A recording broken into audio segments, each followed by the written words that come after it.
Türkmenin içinde silanyan, Türkmenin içinde teberrik deyip ata babasının hormatına silanyan adamlar evlat değil ya. Evlat dediği oğlanmış o qova adamlardan önü veseller dediği. Ine evlatlardan desla baysak işan diyecek. İşan dediğinin asıl kelimesi Farsça kelime. İşan dediği hormatlı adam dediği. Hamanı bir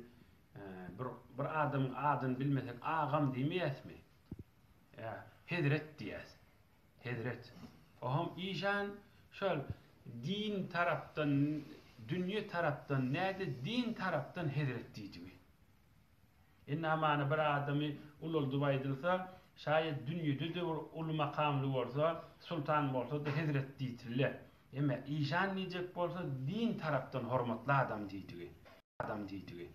Moğol işan, ahun işan, hoca işan, şeyh işan, at işan, işan hemmesine yaraya. Bir Moğol'la mamımız bir işanımız diyemal. Bir adançı işanımız diyemal. Hala maktumul işan, maktumul işan. İnne mun atavabas teferrik bolmasa da özü bir qowca adam bolsa işanly vermeli. Muňa düşünükli mi? İşan diýdiği bir hormatly kelime da. Hamana bir molla bir ýanak atawabas bir teferrik adam der. Atawabamyz çoğun, soluk, sözle birin. Aha, ýöne bir qari bolupdyr, qari işanlyýar. Muňa düşünükli boldymy? Emma ewlatlar hakda bir işan ewlatlyk bilen işi ýok. Evladı da işanlyp bolýar, evlat däk de işanlyp bolýar. Emma evlat hakda. Men bir zatlara aýtjak, ustadymdan öwrenen eşten zatym. Ustadym Jebbar Ahun Taksir nitnahat, onuň ustady Saltan Mäde Ahun Taksir, hiwada alim bol gaýdan adam.